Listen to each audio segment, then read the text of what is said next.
Chris Peltz here with the Blind Grilling Experience, where we talk all things cooking, grilling, and barbecue, tips, tricks, and techniques for the blind and visually impaired, all things accessible technology centered around food.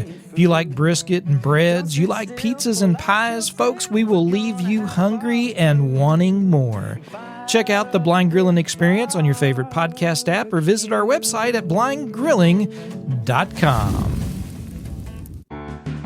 From Wellington, New Zealand to the world, it's the Living Blindfully podcast, living your best life with blindness or low vision. Here's your host, Jonathan Mosen. Hello at Apple Park today. Tim Cook and his team have unveiled the latest crop of new Apple hardware at their Wonderlust event. Our expert panel is here to talk the iPhone 15 range, Apple Watches, and more, looking at what it all means from a blindness perspective. The focus of today's event is hardware. When you go back to WWDC, which is usually in June, you get a software-focused presentation because Apple has brought developers together. But September, or whenever Apple chooses to hold these events, is when we learn all about the hardware.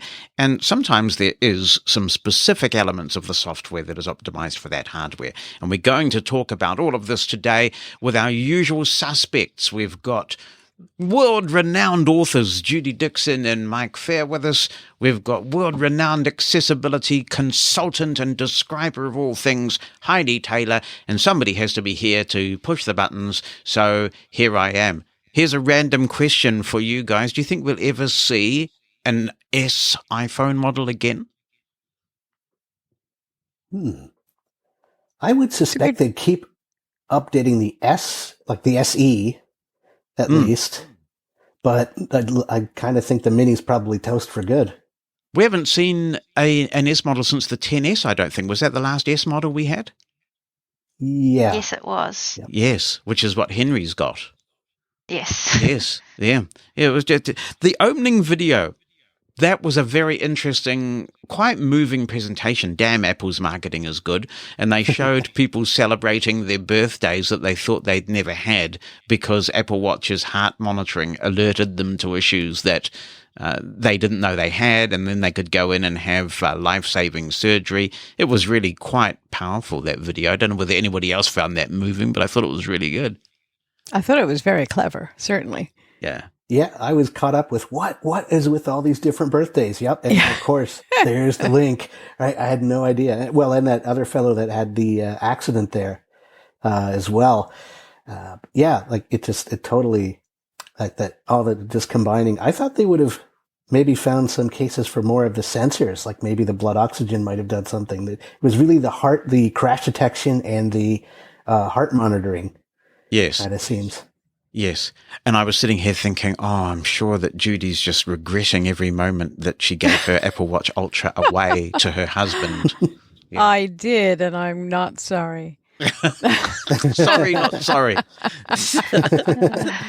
It's huge. It's huge. It's enormous. It is huge, isn't it? It is huge. Good battery life, though.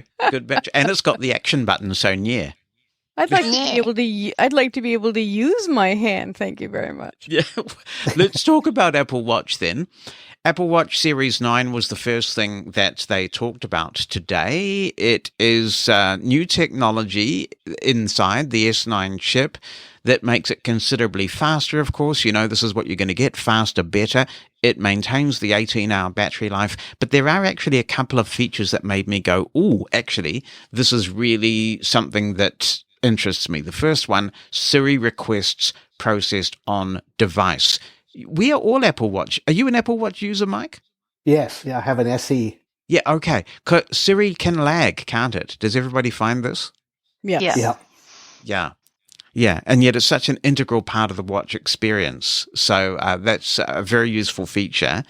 Dictation is up to 25% more accurate as well.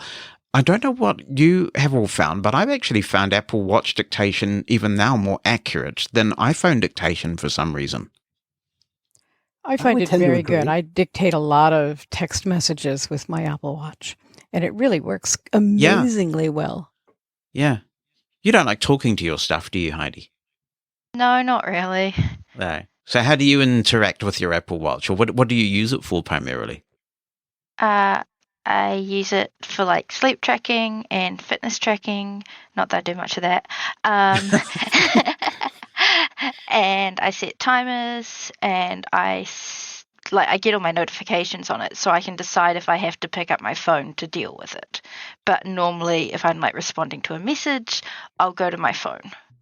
Right. So I'm really minimalist about the notifications I allow to go to my watch. I don't know whether that might be a blindness thing or whether Judy and Mike, you use yours differently, but I go through and I ration really quite considerably the notifications that are allowed to go to the watch from iPhone apps. No, I let a lot of notifications go to my watch. What advantage do you see in that? My watch is always with me. Okay. Just always there. All right. How do you use it, Mike? I basically use mine mainly for monitoring things in a more passive way. So I have faces that have fantastical, for example, my next event, weather. I have ever since the wildfires of summer, I never thought I would put my air quality thing on there, but it has come in handy more than once. So it's on there now. So I have like 3 different weather complications across the bottom of my default face that I usually use, which I never thought I'd do for anything. Yeah, so I mainly do it for that, and then have other faces for workout and timing and different things. Okay. That's interesting how we all use these things in different ways. So for me, I find that I have my iPhone pretty much with me all the time anyway, in a pocket or something like that. And I never lock my screen unless I'm sleeping. So my notifications just speak through my made for iPhone hearing aids. I think I might treat it differently if the watch supported made for iPhone hearing aids. And this is extraordinary to me that after all these years and all these powerful chips in these devices, still no mention of made for iPhone hearing aid support on the watch. That is interesting. It's really frustrating. There must be a reason. Well, you would think so. But I mean, AirPods work on the Apple Watch. So why not made for iPhone hearing aids? Good question. Yeah. I use my watch to ping my phone about 10 times a day. I ping my phone. Wow. And I don't keep track of where I leave it. I just know I can ping it whenever I want to find it. Right. So let's talk about that then, since you bring this up, because there is a new ultra wideband chip in the new devices announced today in Apple's new hardware. This actually has gone to the iPhone 15, interestingly, as well as the Pro, and the new Apple Watch is announced today. And there are a number of benefits of this. You can contact your other devices up to 3 times farther away, and you can get a lot more detailed haptic feedback. I guess the question that was left unanswered for me about this, which is really cool, is does that mean that there are going to be new AirTags coming out to take advantage of this, or do the AirTags that we already have make the best use of this? That would be nice if they were better, louder, farther away. Yes, they are quiet, aren't they, those They AirTags? are ridiculously quiet. Yeah. I mean, you try and find your baggage on a carousel and you ping it. There's just no point in pinging it. It's really not usable. Yeah. So hopefully we'll find that out. Do they need... Go ahead, Mike. I'm just thinking, with these chips, with the farther reach, does it take each thing having one of these new ultra-wideband chips to get that extra range, or can one... It takes all devices in the chain to take advantage of that longer distance and that more precise finding. That's what they were clear about. So if you want to take advantage of this, and of course it's so handy when you might not be able to see where you've put something small, like an Apple Watch, for example, especially if you've given your bigger Apple Watch Ultra away to your husband, then you know, this is very handy to have. Yeah. Now, you can access your health data with Siri. I wonder if this will be coming to the phone as well, because I like this. I like this so a lot. Cool. I use my watch and phone for my medication schedule. And so it's constant. And I have to stop and go, open the app and tell it, yes, a log all is taken. It's a 10-second job. I mean, I would love to be able to tell Siri, I've taken my medications. Leave me alone. Yes. Yes, sleep hacking is something I've really got into because for many of us with non-24, it's an art form, especially if you have a day job to manage and everything. So I really enjoy going into the health app and having a look at the sleep data that the watch is collecting. But just to be able to ask Siri that question is a very nice addition. Did you call it sleep hacking? Yes. Interesting. Yeah, well, see, you're not old enough, I don't mean to be patronizing, to remember this, but hacking wasn't always a pejorative term. In fact, there's a website called Life Hacker where you can have all sorts of little life hacks that improve your life, you know? I guess that's fair. Yeah, it is very fair. Yeah. These Siri changes, by the way, are not available today if you get your Apple Watch, and you can order it right now. I mean, you could stop this recording and order your Apple Watch right now, which is interesting. But you won't get that until a software update comes out later in the year. Any visual changes to the Apple Watch? Of course, we do have visual changes to the bands to talk about, but are the watches basically the same, Heidi, visually? Yeah, visually they look the same as last year's model. We're waiting for the 10, which is going to be a radical redesign, and there's all sorts of leakage coming out of Apple about this. So the 10 is going to be the moment when you see a very significant, different-looking Apple Watch. Interestingly, this double tap feature that they're so excited about, it sounds like what we've had in VoiceOver for some time. Exactly. Hand gestures in VoiceOver that we've had. They call it a pinch, don't they? That's right, but yes. It's the same thing. You tap your thumb and index finger together, and you can do things. And it's never been completely clear to me why it was a VoiceOver feature. It seems to have nothing to do with blindness. There are some funny things tucked away in accessibility settings on the Apple Watch, including the hourly chimes, and I've never been clear about why that's an accessibility feature either. But you're right, and I wonder how that will coexist, because the double tap or pinch gesture in VoiceOver allows you to navigate around the screen. Mm-hmm. So how are we going to differentiate, I guess, between using it the way that sighted people are now using it, which is actually quite a good use case, because it's essentially activating the default button. So for those who didn't see the presentation, what we're saying is that you can pinch your thumb and forefinger together or double tap them together twice, and it's going to activate the default button. So if your phone is ringing and you want to answer on your watch, you just put your thumb and index finger together on the hand on which you're wearing your watch twice, and it will answer the call. Doing the same will end the call. So it's a little bit like the Magic Tap, actually, as well. It is, yes. Yeah. So I don't know. We'll find out how those features coexist, I'm sure, in due time when people start to get the watch. But cool to see accessibility features rolling out to the wider world. I thought so too.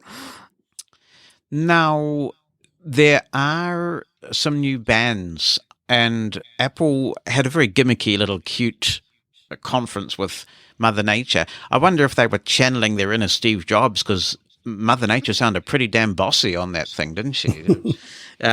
So this is the Apple Watch family is the first carbon neutral product that Apple has produced, and they're obviously proud of that. They're trying to get there by 2030. And as part of that carbon neutrality drive, they have eliminated leather from Apple's manufacturing processes for bands and accessories. No leather case for the iPhone, which we'll get to soon, and no leather watch bands anymore. Is there anything you can tell us about those bands, Heidi? So they're like a soft, fabricy looking material, like a very fine, not really woven. It's hard to explain. It's definitely not leather, and it's definitely not similar to leather. Like it's not shiny or anything. Do you think it's stretchy?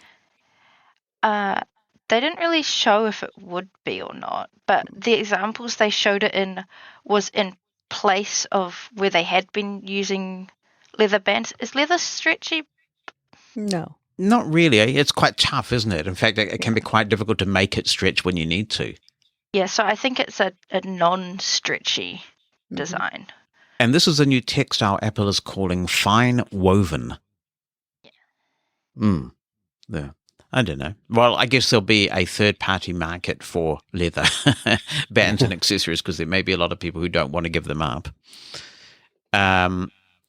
Any other comments on the Apple Watch at this point? Is there enough here for people to think, I would really like one of these Series 9s or the Apple Watch Ultra? If I loved the color pink, I would love the pink one, but Really? I'm neutral on pink. What colors do we have for Apple Watch this year? So we've got pink, starlight, silver, that midnighty blue color, and product red. Okay. All right. But the pink is very pretty. But that's the aluminum ones, right? Yeah, just the Apple Watch. Yeah, I They think the didn't stainless show- steel ones. Wait, hold on. Yeah, they mentioned the colors for the stainless steel. Oh yeah, and ones. the stainless steel. There's a gold one. And a graphite. Graphite, and I don't know, silver. Silver. Yeah, I think it was silver. You prefer They're the very steel ones? The stainless steel? I do. I've always gotten the steel ones. I don't know. I mean, I bang my arm on so many things. I'm always afraid I'll dent the aluminum ones. Mm. And so I've always gotten the stainless steel ones. But I still have a Series 6. And I can't decide whether to vote. I'm thinking I might just wait till next year. I also have a Series 6. And it's fine. And I've got the Apple Watch Ultra because I didn't have a husband to give it away to. So I've still got mine. But Bonnie's I think she's also got the Series 6, if I'm remembering correctly. So, I mean, it's all pretty incremental, but I must say that the Siri stuff and the health ability to query on Siri, I predict that it will be enough to push you over to buying one, I Judy. think you might be right. Yeah, yeah. What do you think, Mike? I'm pretty happy with my SE. I think I might wait and just see next year what is on offer. It's getting to the point where I'm starting to thinking maybe, but I think I can honestly wait another year for the Apple Watch. So yeah, I'm probably going to do that unless something that we haven't heard yet comes out and changes my mind. This is the thing. The supply chain is leaking so much, apart from making it feel like it's spoiling your Christmases, they also already talking about what's in iPhone 16 now and Apple Watch 10. So it can make you think, oh, do I absolutely have to have this model or should I hang on? Just to talk about Apple Watch Ultra a bit, it's quite incremental, this update. I mean, I couldn't imagine, given what you have to pay for one, that too many people would think, if they've got the first series, I have to have the second one. But one thing that's quite interesting is that there is a new modular watch face that has been created for the Apple Watch the Apple Watch Ultra 2. And I'm just scrolling through my notes. It can be customized to show the most information at a glance than any watch face that Apple has created. So that's quite nice. I like having those big modular watch faces with lots of complications. So that's pretty cool. There is up to 36 hours of typical use on a single charge, so that's the same as the last model. Battery specs on the Series 9 is also the same as last year. The Series 9 starts at $399 US, and the Ultra 2 is $799, and they're available today. What do you guys, I presume you've been testing, or some of you will have been testing WatchOS 10, and I'm wondering what the verdict is on that. I have not. Oh. No, me neither. Oh, well, it's only me then, because I don't think you've installed the betas, have you, Heidi? So No, I'm boring. I mean, I miss the dock. You've got this button on the front right next to the digital crown, so it's pretty important real estate, right? And all it does now in WatchOS 10 is bring up the control center. I thought, that's very strange that they took the dock away and that they just use that button to go to the control center. I'm not sure what the logic is, because sometimes if you want to scroll through a large number of apps, it can be very time consuming. So to have that dock where you put your most regularly used apps, I don't see what the utility is in taking that away. I like the dock. Yes. Yeah, well, maybe you should hang on to WatchOS 9. So that's Apple Watch. We will take a break and we will come back in a moment and we will talk about iPhone and iOS on our Apple event special. I want to give a shout out to Numa Solutions, who make it possible for us to provide transcripts of every Living Blindfully episode. Remote Incident Manager is taking the blind community by storm, and for good reason. But don't just take my word for it. Look at some of the organizations who've deployed this easy, fully accessible way to give and get remote assistance on your computer. RIM is used by Perkins School for the Blind, the National Office of the National Federation of the Blind, Northern Arizona University, the Wisconsin Council of the Blind and Visually Impaired, and a growing number of other organizations around the world. Connecting two computers together doesn't need to be difficult. PC and Mac can even talk to each other fully and accessibly. Join those of us using RIM today by visiting getrim.app. That's getrim.app. Welcome back to our Apple event special, and we are talking with Judy Dixon, Mike Feir, and Heidi Taylor, and we're going to talk about iPhone now. Not too many surprises at all. In fact, I think I could have done this this part of the program without having seen the presentation at all. So let's talk about iPhone 15 first of all. Heidi, can I just ask you first about the visual appearance of these devices? We've gone for a new form factor, it looks like. Very slightly new form factor. Okay. Not major. So if you imagine your iPhone 12 through 14, it has the flat edges and then quite a harsh corner where it goes to the back. They've just softened the corner around to the back, but it's generally the same shape. But the edges are still flat? Yes. Oh, good. I like those. I like those. Okay. Now, the iPhone 15, let's talk about that first. So this is the non-Pro model, just to be clear, and it's the least expensive model as a result. The Dynamic Island is coming to the non-Pro models. Now, I take it, Judy, that you have been using the Dynamic Island over the last year? I have.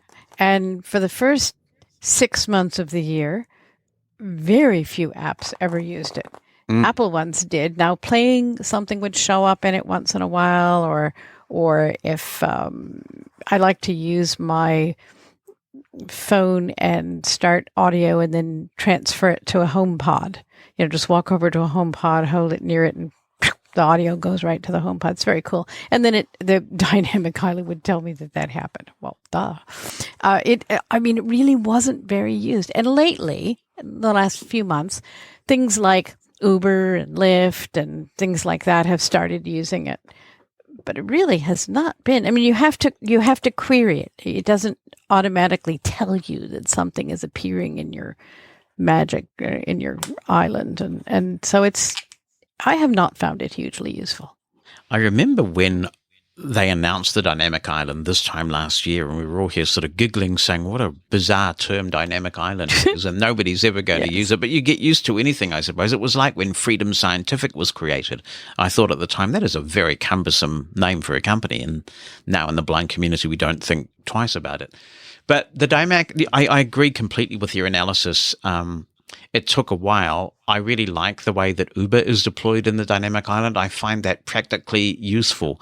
What I find strange, though, is that once you get into the vehicle, you have to actually pull down Notification Center to find out when you're likely to arrive at your destination. Mm-hmm. But in the Dynamic Island itself, before the Uber arrives, you can see in real time how close it is. That is super useful. Yes, I like that. Yeah.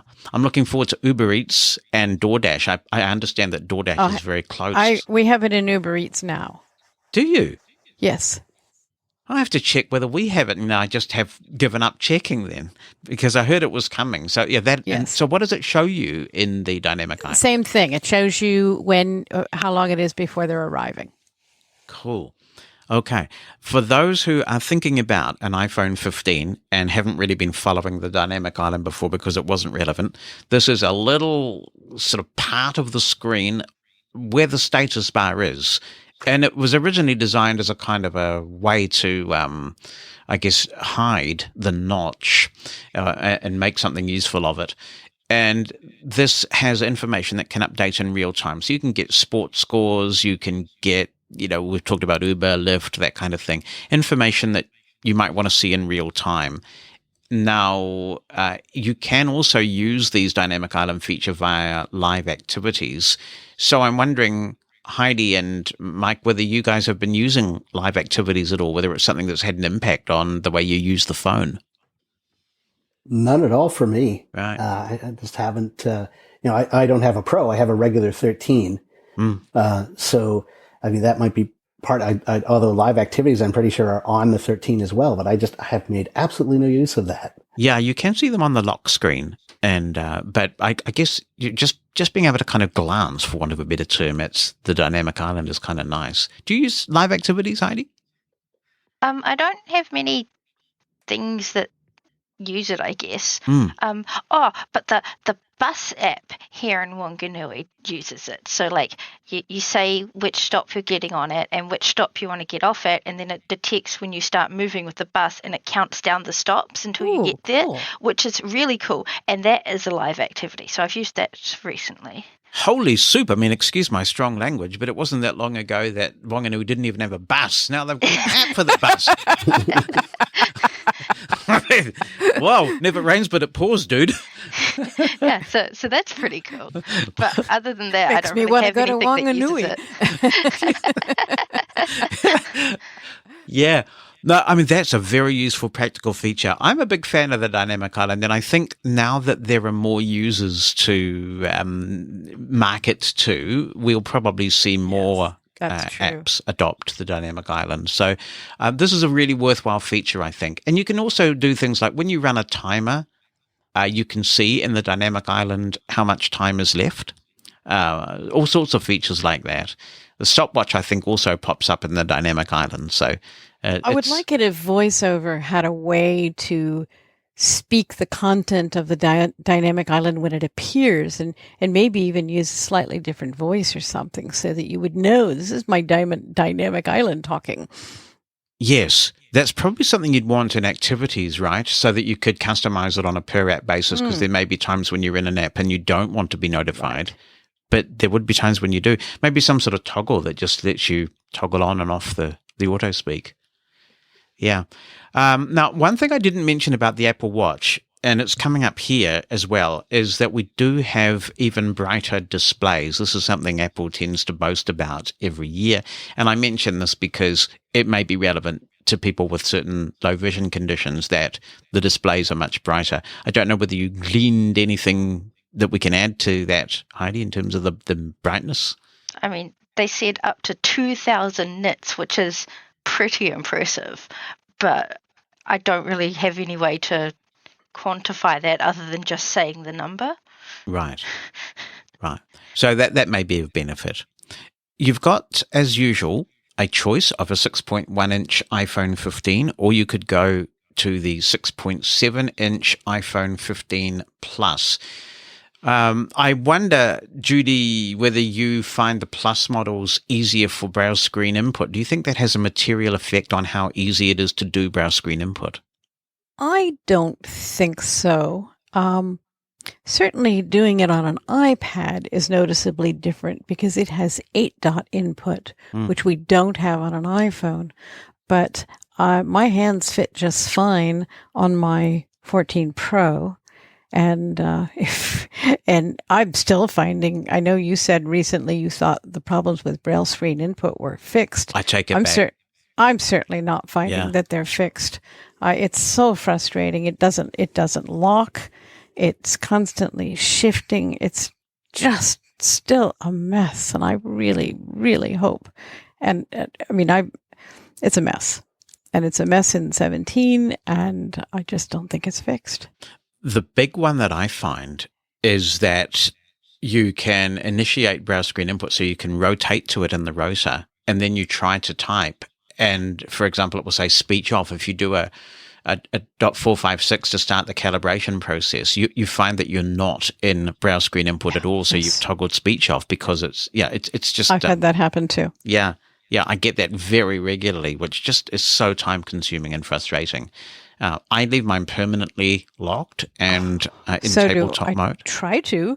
That's interesting. I haven't seen that one. Oh, yeah. It doesn't stay locked.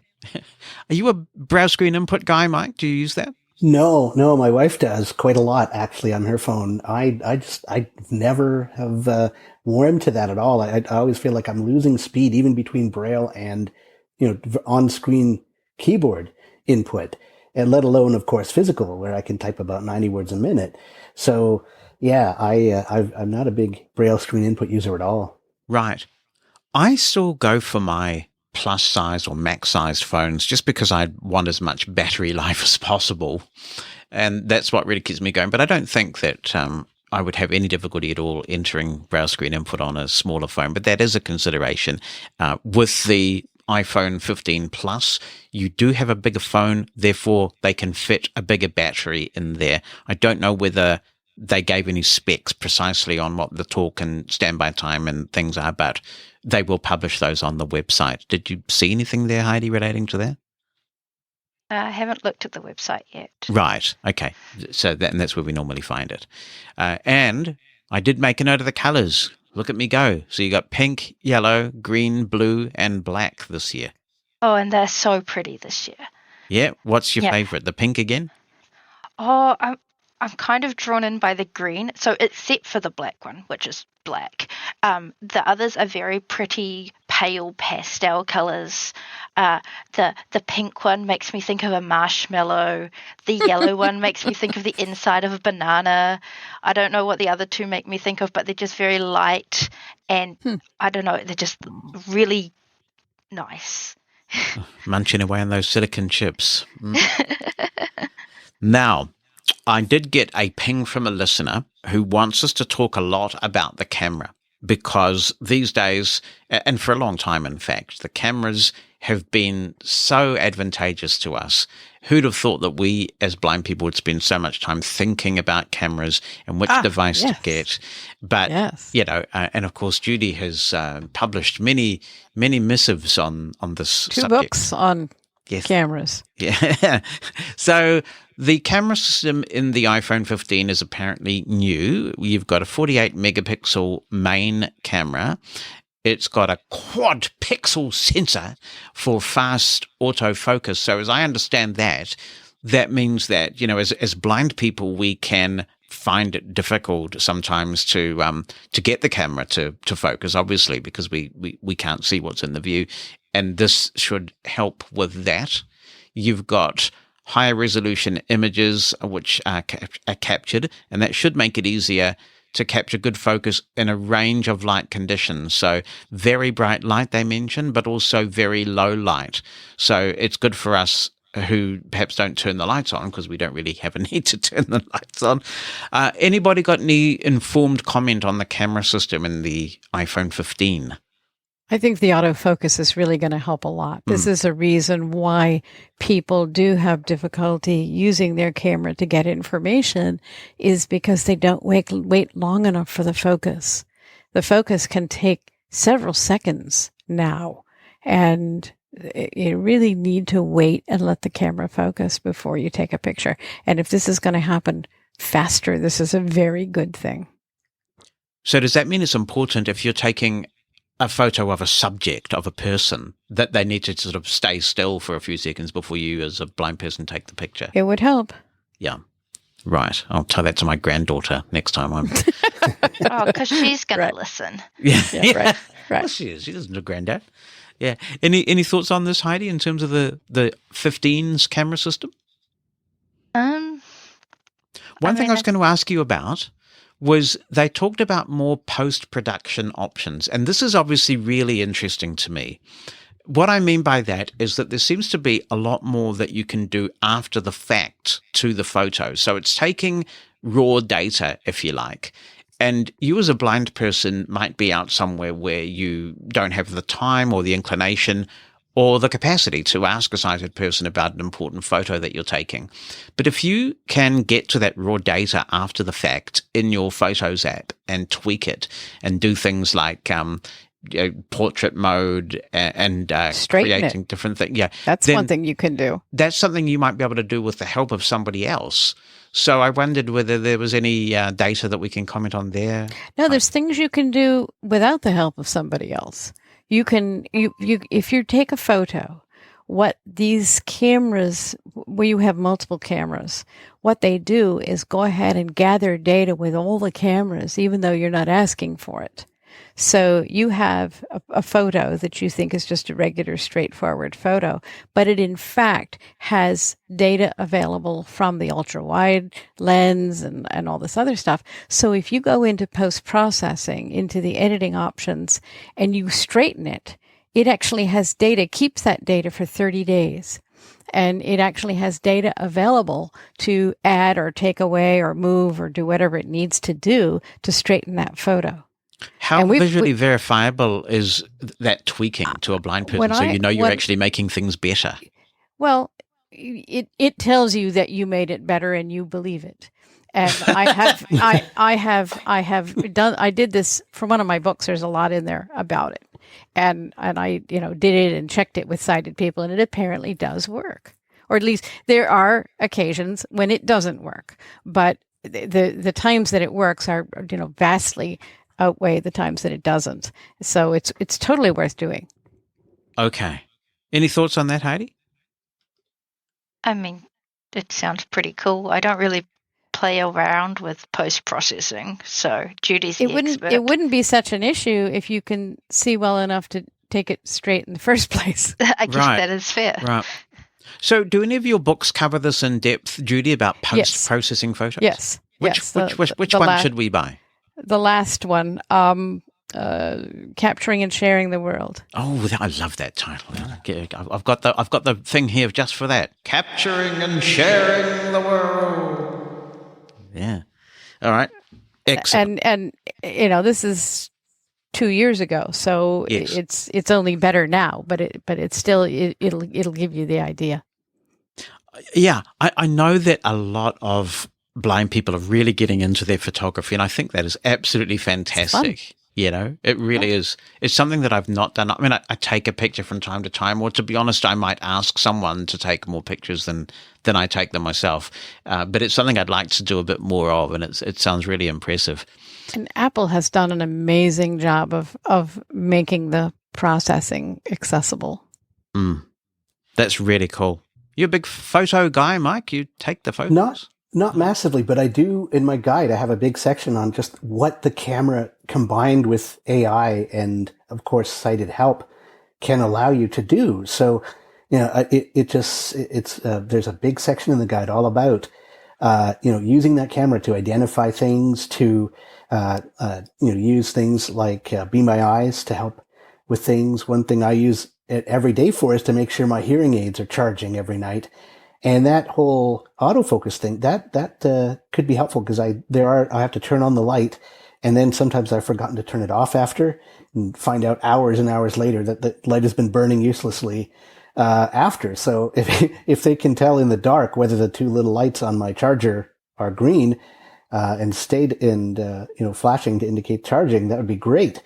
So there's things I guess I have a very very basic understanding that if you improve the camera system, it can improve, in terms of identifying objects and things like that.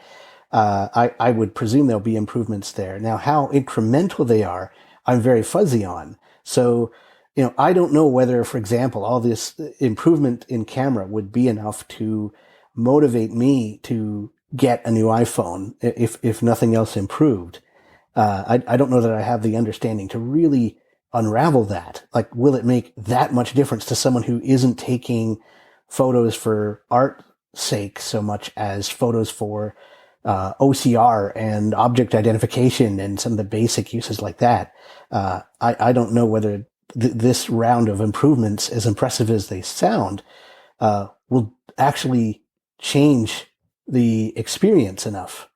It's more or less a guess on my part, Mike, but my guess is at this point, no, except for the autofocus, which will help, but it won't, for people who were already reasonably patient about their photo taking, I don't know that it'll make a huge difference.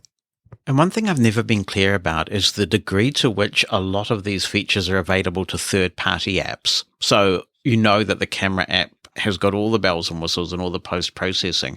But I wonder, for example, how much can an Aira agent do when they can see your image and they want to improve something, how much of this technology is available to those third-party apps. Because what we've seen, to my disappointment, is that Apple Vision Pro is basically going to be closed out for third-party developers who want to use camera applications with it, at least to begin with. And a lot of the camera functions have been too, and still are. In the new Aira app, though, you actually can go into, what do they call it, configured device. And you can, if you have 3 cameras, if you have a Pro phone and 3 cameras, you actually can select different cameras. So you can increase the angle and that sort of thing, which is nice, because even that wasn't available to third party for a long time. This is a very opportune time for me to take a break, actually. So we will take a break and we will come back and continue our discussion as we recap the Apple event. Thanks to Aira for sponsoring Living Blindfully. Aira may be available on more devices than you realize. Trained agents are available on the devices that you use every day. For example, you can use the Explorer app on your Android or Apple smartphone. The app's always supported the rear camera, of course, but the latest version of the apps also support the front-facing camera, and that means you can even get help to take your next great selfie for uploading to social media. And regular Living Blindfully listeners will be very familiar with the Envision smart glasses. If you own a pair of those, you can use Aira hands-free to assist with a variety of tasks, including guiding you through unfamiliar locations. If you're doing a bit of travel again, it's a great alternative to waiting for Meet and Assist at an airport. Aira's also on the Blind Shell Classic, so you've got access to your phone at the touch of a physical button. And it's on your PC and Mac as well, which makes it always within reach when you come across an inaccessible website or you just want to speed up the process when you're on a busy website and time is of the essence. Aira's there on your device, on your terms. To learn more, you can visit Aira at their website at aira.io. That's AIRA.io. Welcome back to our look at the Apple event on Living Blindfully. We are talking about cameras and the iPhone, and we'll come back to the camera when we talk about the iPhone Pro. But one of the things that they had to introduce, I guess in quite a delicate way for some, is that the iPhone has gone USB-C. And I think if there's one thing that will encourage me to get the iPhone 15 Pro, it is the USB-C, which is available, I just hasten to add, in all iPhone 15 models. So this is the first cable change that Apple has made since 2012 when they introduced the Lightning connector. And the USB-C port is going to be available for data transfer, for video.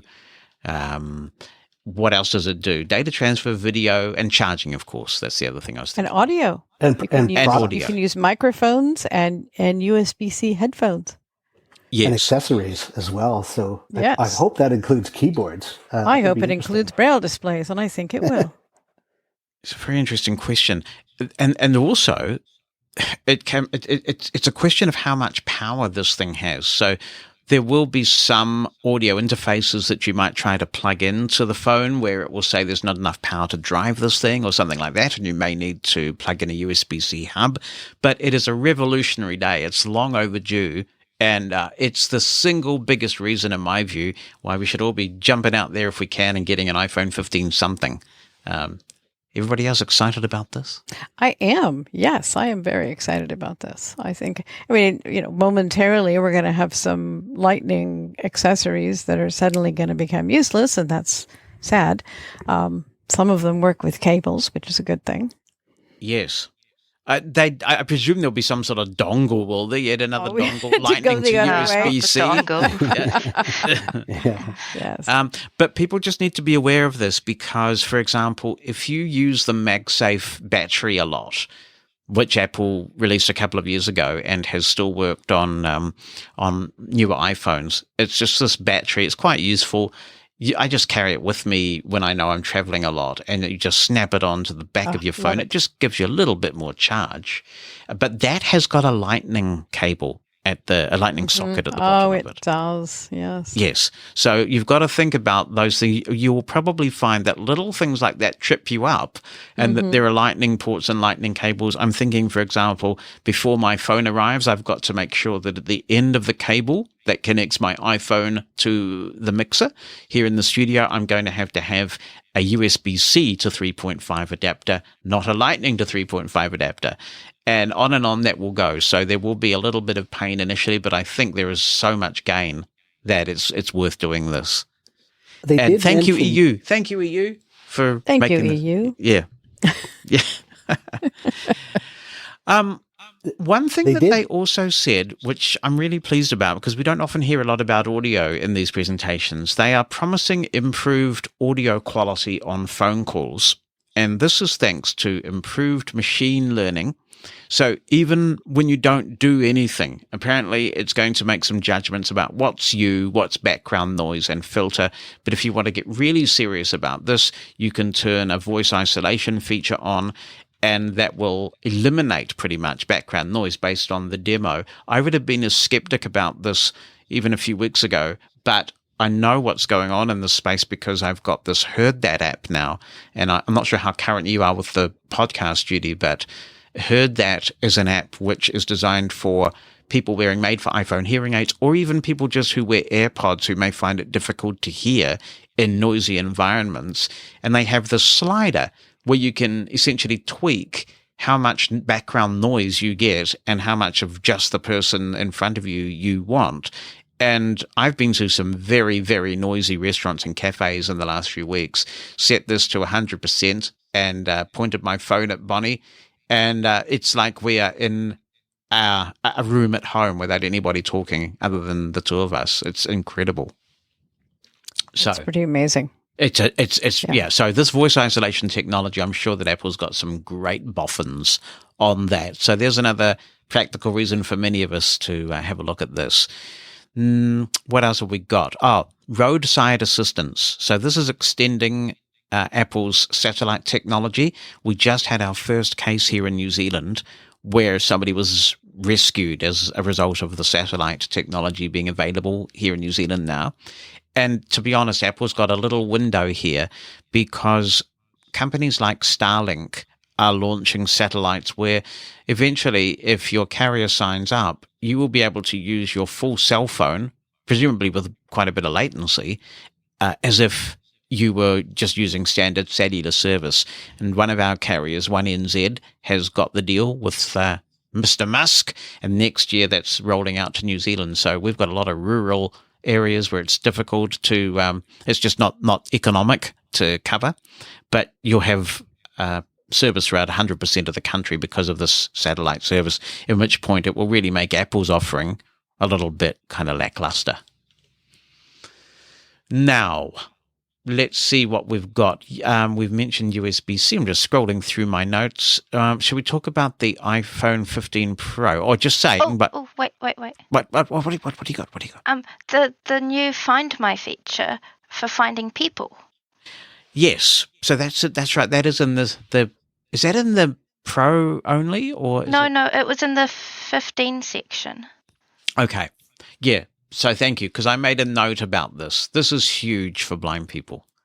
The idea that if somebody else has one of these new phones, or presumably a watch with cellular, with the new wideband chip in them, you will be able to find, using the Find My app, find a person precisely. I think that is super cool. It's got many blindness applications there. Do they both have to have 15s? Yes. They have to have the second generation ultra wide broadband chip. So I think if one of you had a 15, but the other of you had a new Apple Watch that was connected to the internet, I think it would work then.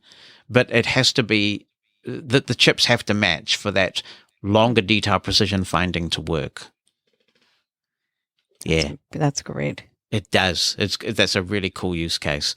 Now, if you want one of these, you can order this Friday, the 15th, and they start at $7.99 US, which is the same as last year for the 15, and $8.99 for the Plus. Now, is it all right now if I go on to the 15 Pro, Heidi? I'll allow it. Thank you. Well, tell me about the titanium. So this is made of a new material for iPhone. Yes, it's very fancy and metal looking. And light. Is this the same thing with the flat sides, the slightly rounded? Yes, Flat sides. Good. same form factor. It's just like a brushed metal finish, so you can sort of see the lines in the metal. It's kind of shiny. I don't know how else to describe it. It's metal. Right. And it sounds like it's such a difference that if you had an iPhone 14 Pro Max and you picked up an iPhone 15 Pro Max, you would be able to tell that it's lighter. I believe it's about 10% lighter than the current phones. So that's always nice, especially if you get the Max size. Now, interestingly, could you tell, Heidi, it sounds like what they were saying was that the Max size, although the screen size of the 15 Pro Max is the same, the physical dimensions of the entire unit are actually smaller than before. Yeah, they mentioned that it had thinner borders, like around the edge of the screen. It's hard to tell from the pictures. I mean, it does look a little bit thinner, but I feel like it's more of you'd feel it more in person. They didn't give you dimensions? They didn't give specific dimensions. I can do some research while everyone talks in front of me. That's a good idea, because the Apple site will be back up now and we can take a look. It would be interesting to compare the dimensions, say, of the 14 Pro Max versus the 15 Pro Max, because if you can get a slightly smaller device with that bigger battery, and what's not to like, really? They say it has the toughest glass in the industry. And again, even though we're still talking about the size of the whole device, you've got a 6.1 iPhone Pro and a 6.7-inch iPhone Pro Max. It's more repairable. So I don't know what's gone on in Apple land, but they used to be quite hostile towards right of repair legislation and initiatives. And just in the last few months, in California, they surprised everybody by signing on and supporting the right to repair bill. So they're obviously getting on board with this and making it easier. The glass on the back is more easily replaced. Now, the big thing you will notice, even if you can't pick up on the weight and the different material, is you'll be able to tell which is an iPhone 15 Pro and Pro Max because they took the ring/silent switch away, but they've replaced it with something quite interesting, and that is an action button, like the action button on the Apple Watch Ultra. It defaults to ringer and silent. So you'll push it in rather than slide it, and you'll feel a haptic vibration and presumably get voiceover confirmation about whether you're on ring or silent. But if you want, you can reprogram that button to do other things, because I very seldom switch my phone to silent. Yes, me too. Yeah. So you can record a voice memo. Now, this is quite cool because I have just press record set up in my widgets, and I do that in case I'm ever being refused an Uber with Bonnie. You know, we've got a guide dog refusal, and I just want some sort of recording of the event. But having a button that you can press to make a recording in voice memos, genius. You can launch the camera app if you prefer. Now, you can also launch your favorite accessibility feature. So this will be a way to toggle voiceover on and off. But for me, what's really cool is that it's also a way to toggle a second thing. So I don't like cluttering my triple click of the side button menu with other things for obvious reasons. I just want to toggle voiceover on and Yes. off. But I do wear made for iPhone hearing aids. So if I can assign this button to toggling, say, live listen for made for iPhone hearing aids, that is a genius. Genius. You can also run a shortcut as well. So the possibilities are endless. You can make this action button pretty much do anything as long as you can get a shortcut to make it work. Good move or not, folks? It sounds like what you could do with back tap, but back tap turned out, for me at least, to be quite a disaster because every time I set my phone down, the back tap thing was launching. Yes. It would just get touched in some way. I tried triple back tap. Maybe that would happen less, and it did happen somewhat less, but I still did not find that very useful. So, but the idea was fabulous. Yeah. Yeah. Is this a good move, Mike, do you think? Yeah, I can see a lot of just useful applications, certainly with the hearing aid one. If you set voiceover and hearing in the same toggle, then you can't hear VoiceOver ask whether or not which feature you want when you exactly. So yeah, you really have to make sure that shortcut is uniquely It's not bad VoiceOver. for turning it off, but it's bad for turning it back on. Yeah. So that would be a great addition, and just having that choice that I want, these shortcuts to do this. I don't know how many taps you can, whether it's just the one press or whether it's sensitive to, different. It sounds like press and hold changes it from silent to ring mode. So they've thought of at least that one extra gesture. So depending on how configurable this is, I can see this being really useful to a lot of people. Yeah, good move. Good move. It's interesting that Apple has chosen to replace a physical side switch with another physical button, because Apple's kind of been down on physical buttons, and there was even some suggestion. I don't think it's a physical button. It is a physical button. It's just like the volume button, but smaller.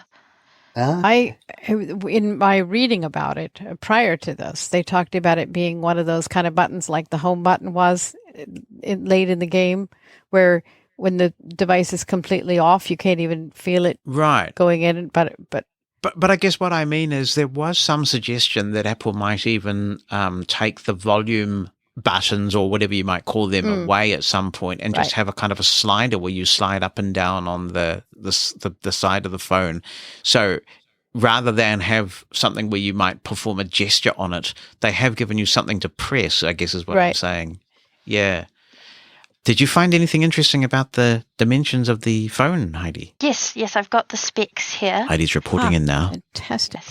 So we'll start with the iPhone 14 Pro Max, so last year's model.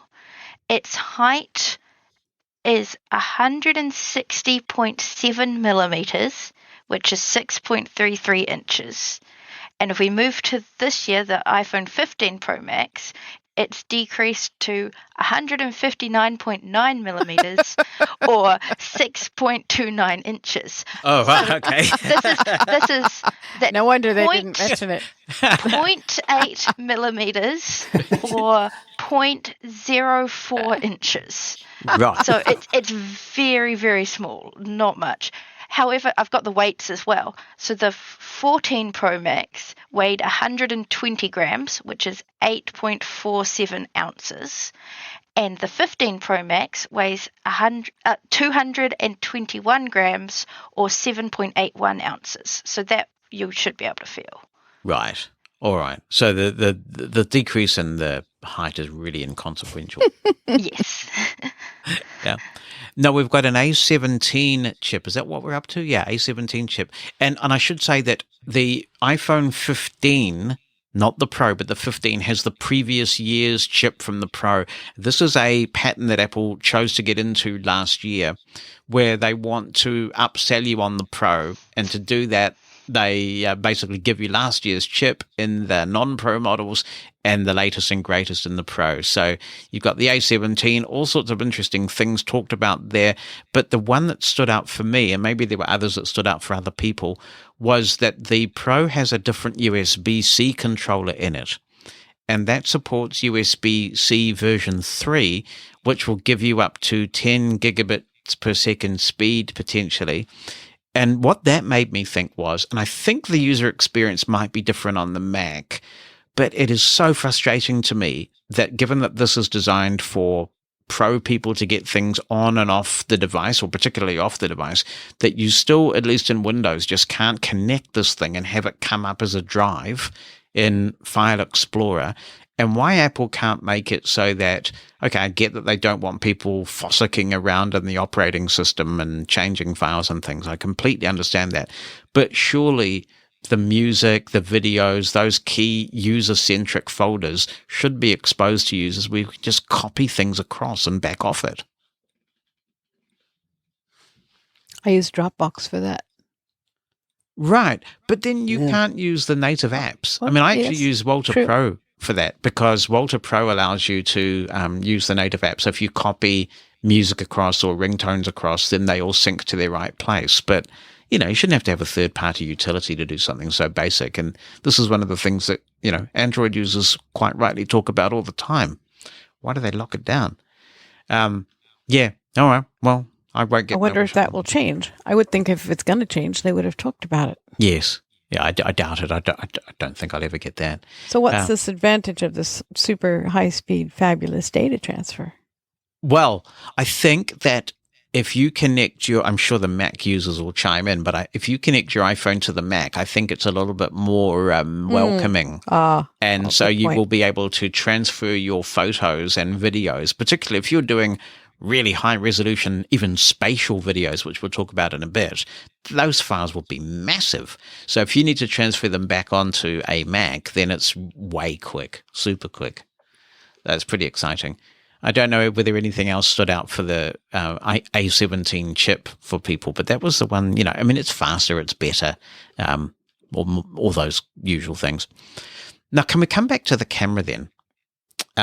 In the iPhone 15 Pro, the first thing is really easy to say, and that is that you don't get LiDAR unless you go Pro. And that's becoming increasingly valid for blind people to think about. Have you had a play with the new feature that's supposed to help? I have. I upgraded my test phone to a 12 Pro just so that I could play with point and speak. That's right. Yeah, point. And I have been so disappointed. And it's a fundamental conceptual flaw, in my opinion. The way this works, you show a display, a touch screen display, and I actually played with using two phones just so that I would be sure that I really did know what was going on. And you show the display to the phone. Then you put your finger there and it says finger detected. But the challenge for a blind person is to move your finger around on this touchscreen in such a way that the phone can still tell where you are, but you're not touching it. And so you need to stay something like a quarter of an inch or 2 millimeters away from the phone or the display without touching. I can't do it. I cannot reliably do it.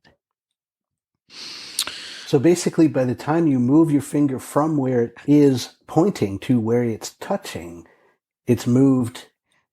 No, that's not the biggest problem. The biggest problem is by the time you move your finger from where it is to another place to hear what that button is, you've managed to touch it inadvertently. It's the inadvertent touching that I have the problem with, and touching just the right place. But it's very, very difficult. I've tried it many, many times. I've tried it with sighted people watching, trying to offer suggestions. I can't do it. I mean, I'm going to be very, very interested to hear the kind of success that other blind people have with this, because I want to know if they come up with a good way to do it. I want to hear it. I've not had too much of a chance to play with this because my test phone is like an iPhone 11 Pro. And so some of these newer features were not working, including point and speak. But I did upgrade iOS 17 onto my main device just a couple of weeks ago when most of the really hideous issues with Braille that were stopping Mantis from working got resolved. And I'm wondering, do you find that it works okay with devices that have physical buttons that you don't know what they do? For example, you might be using a microwave in a stranger's house or a kitchen somewhere that you're not familiar with that has physical buttons. Does it work in that use case? I have not tried it in that use case. Okay. Yeah, I need to play with this some more as well. But yes, I need to play with it some more. But every time I try it, because I've tried it on my air fryer, which is a touch screen and things like that, and it just hasn't worked. Wow. I mean, it works. I mean, the technology works. It's me. Yeah. So how close do you have to be hovering your finger above the screen for it to correlate that that's what you are interested in? I'd say within a half an inch. Right. Okay. Ooh, yeah. I see what you're saying. So if you were, say, learning to operate a washing machine, and Bonnie, please don't get ideas that I would learn to operate the washing machine, but no, I actually do know. But if you were learning how to do that, you could have the appliance off, right? So there could be, I mean, yeah, maybe not, because some of those touchscreens need to be No, I powered don't think on. so. Yeah, I think you couldn't do it with the appliance off. Right. Yeah, I see what you're saying. Yeah. All right. We'll play with this. Other LiDAR features that are blindness specific include the people detection feature and the door detection feature. And there are some third-party apps in the blindness space that are using LiDAR, like Seeing AI. And I think there's a SuperSense option that uses LiDAR. Yes.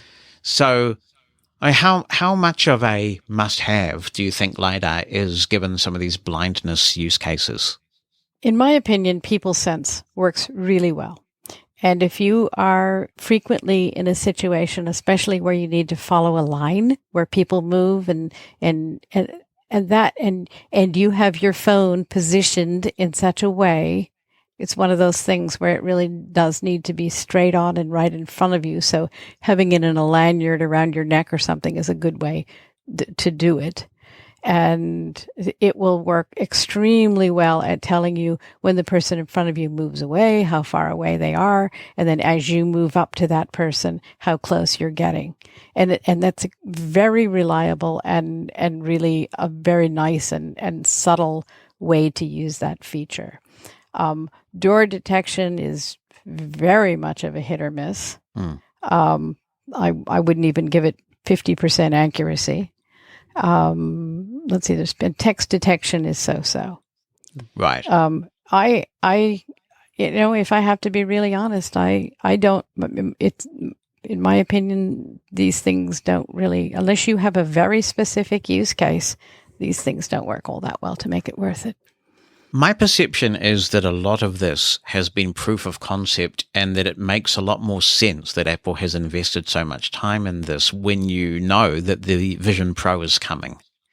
And I think a lot of this has been proprietary for that device. And I think we might find quite a lot of utility that we don't get with the phone when Vision Pro comes out. But that's my theory. Speaking of Apple's efforts, there are things that Apple has done that I think are really quite extraordinary that hardly anyone ever talks about. And one of them is the audio displays in the weather app. Yes, I agree. The audio graphs. Yeah. I love them. I think they're just amazing. And now they have weather maps. And they're really nice and they work well. And you've got to learn how to zoom in, or I don't really need to know the weather in Toronto right now, but I want to know where the thunderstorm is near me. So there is a bit of work to get it to give you what you actually want, but you can do it. You can do it, and it's really fun. Yeah, I agree. I like checking my water intake and things and all sorts of things. And you just hear the little peaks and troughs of the graph. It's very, very well implemented. And we've been asking for better access to visual data like this for a long time. And it's great. Yeah, Apple has delivered there. Do you like those, Mike? Do you find those helpful? Yeah, those graphs especially. I haven't really played with the maps too much, but the graphs where you can go into battery and you can get the graph to give you an audio indication of the peaks and valleys and really get a sense of when your phone is charged up, how long between, what apps are doing what. That can be really useful. And in the health app as well is another place where you find it. So that there's a lot of features there that I very much appreciate. I'm completely with Judy on that. There's a lot there that really slides under the radar in a lot of ways. And third-party apps utilize them too. My wonderful Waterminder app, which I really like a lot, has implemented this. So they have exposed it to third parties who want to use it. It's brilliant. Yeah, we should be encouraging more third parties to use it. Yes, I agree. I'm going to take another quick and final break as we continue our look at the Apple event here on Living Blindfully. When I finish the show, I'll be rewarding myself by spending more time playing my favorite game of the moment. It's called Time Crest. If you're old enough to remember the classic text adventures, it's kind of like that, but way better, with an epic soundtrack and many twists and turns. In Time Quest, you're the main character. A young mage named Ash contacts you frantically through a pocket watch, asking for your help. Ash's world, Alincia, is about to be destroyed by falling meteors, but you demonstrate the ability to save Ash's world by turning back time. Chatting with Ash is kind of like texting a friend who needs help, and I must confess, I've come to look forward to the text conversations and what's happening in Ash's life.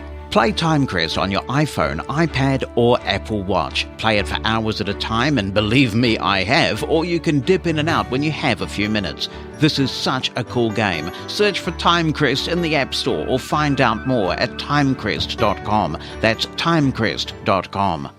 Welcome back to our final segment.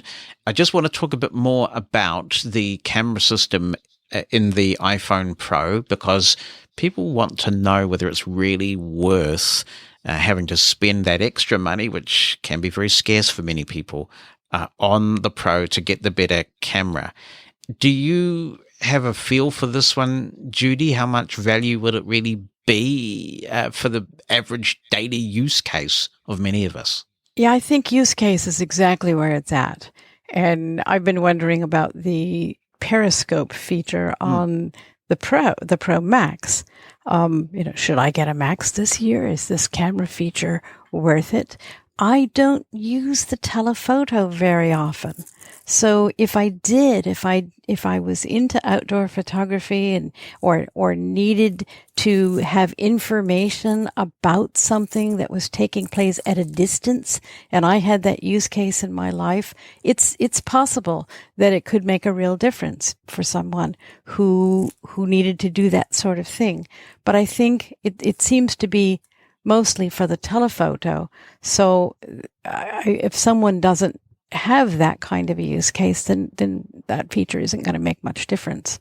So I think in general, the camera features for everyday scanning and IRA type situations, in indoor situations, I think probably won't be. It's incremental. Probably won't be huge. I did actually brief Heidi, and I said, Heidi, I'm pretty sure that there's going to be a periscope type feature in the 15 Pro Max, and we should try and understand what that means. What does it mean, Heidi? What does it mean? Well, to clarify, it doesn't have a periscope. No, not a physical periscope. Right. No, but what they've done is on the 15 Pro Max, the telephoto can be up to a 5x zoom rather than a 3x zoom, which is on the 15 Pro and in the previous generations, I think. So it's much more zoomy. And they've used a series of little mirrors to extend the distance between the camera lens and the camera sensor to get that distance so you can get the higher level zoom.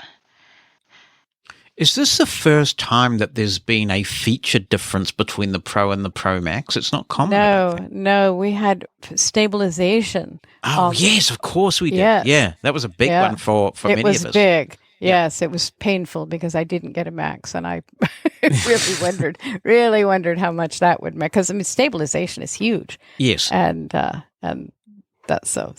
Telephoto is a lot less. And stabilization's now in the Pro as well, right? Yes, it is. Yeah. So that is pretty important. Okay, so it sounds like if the LiDAR stuff doesn't float your boat, like playing with the speak on, what did you say it was called? I don't point and speak. I don't want to be too negative about LiDAR because it's awfully fun to play with. Yeah, it is fun to play with. It is really, really fun to play with, and if fun to play with is something that you like, then the LiDAR stuff is great, and the people detection is quite fabulous. The door detection is amusing, but it's not. We need to support these things so they'll get better. Yeah.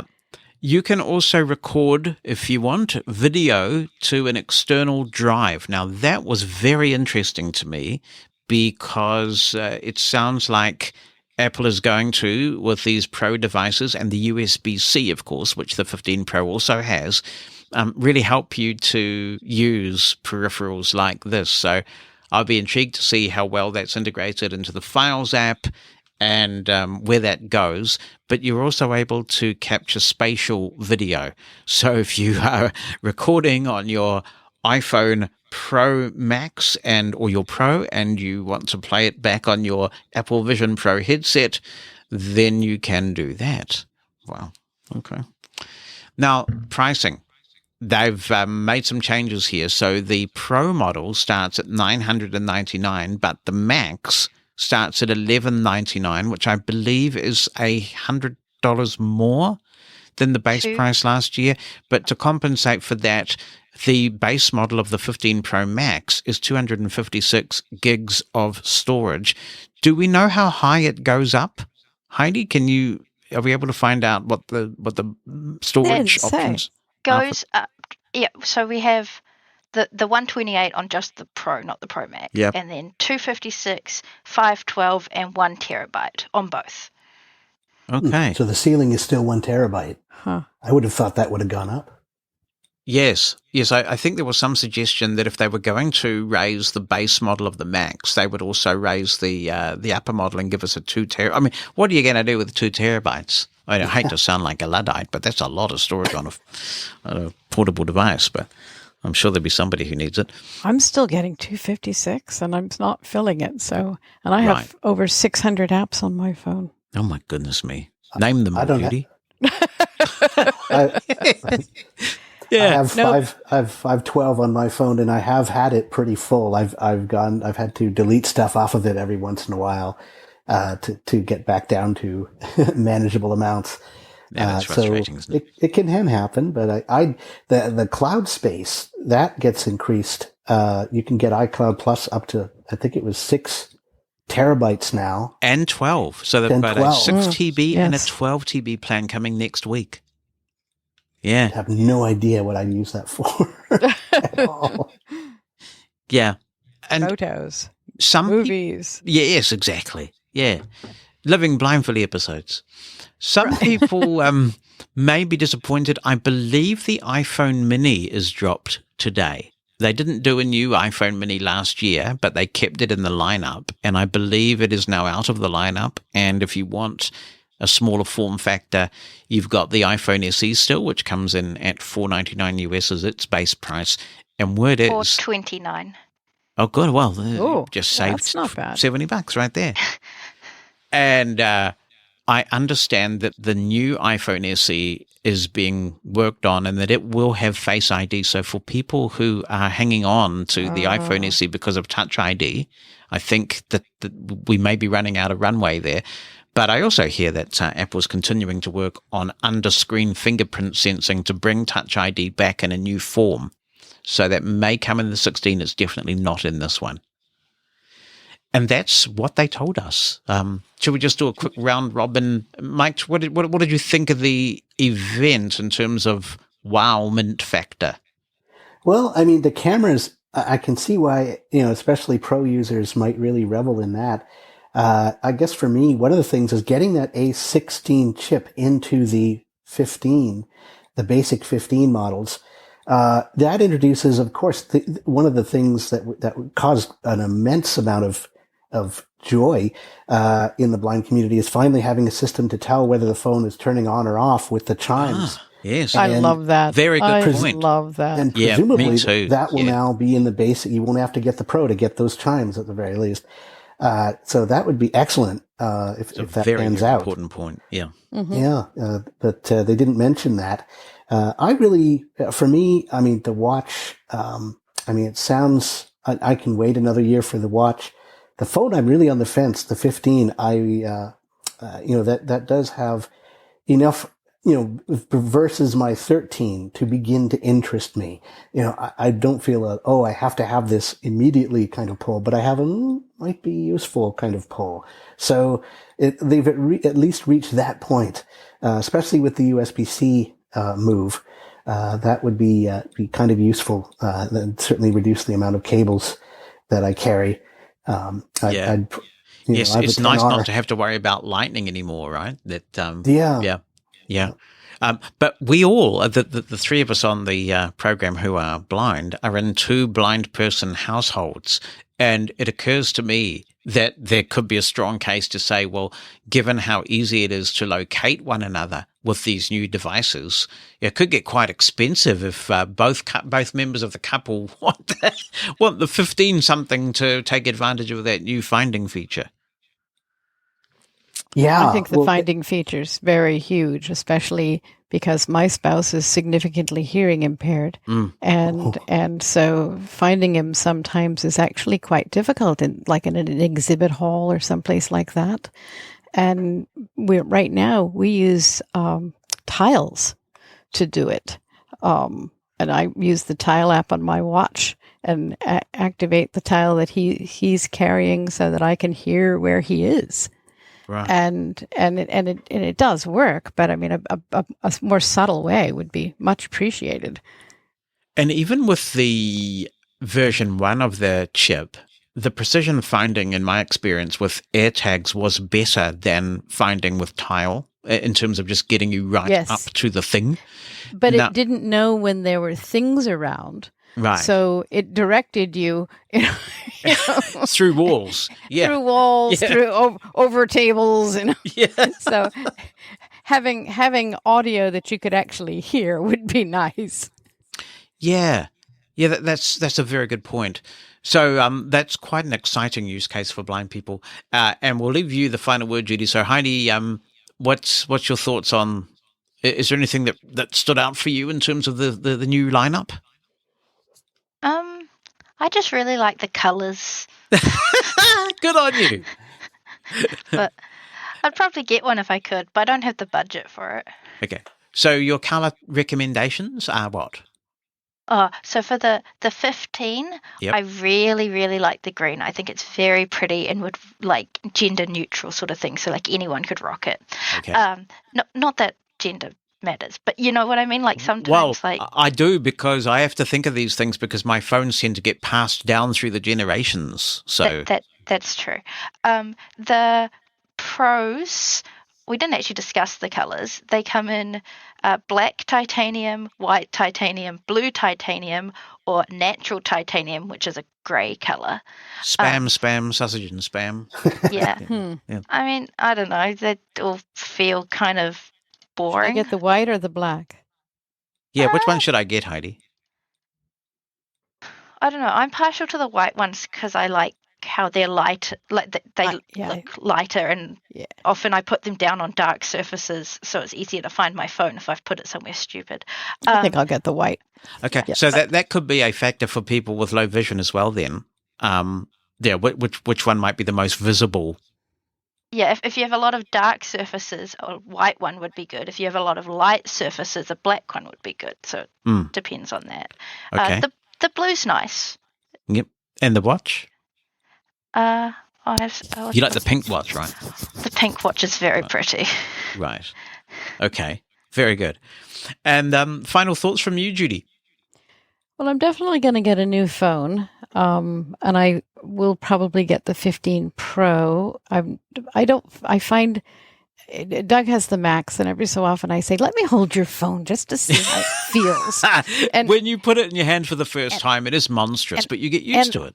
Every time I put it in my hand, it just feels so monstrous, and I don't. I mean, I have fairly small hands, and I don't think that in the end I would like that for any length of time. So I'm probably going to get the 15 Pro, but I haven't decided yet about the watch. But I do think the improvement in Siri, and I keep losing I like the Siri voice, and about once a week it all of a sudden reverts to the Samantha voice for no apparent reason. And I have to turn it completely off and restart it, and to get my Siri voice back. So, and I'm very annoyed about this. So, the 6 is getting just a little buggy. Right. And iOS 17 will be out next week. What are you liking and not liking about iOS 17? Oh, I just want Braille screen input. Yeah. Yeah, it's interesting how much control you're given now over speech parameters. I mean, particularly with eloquence, they've just gone, way granular in the way you can configure speech. It's quite extraordinary.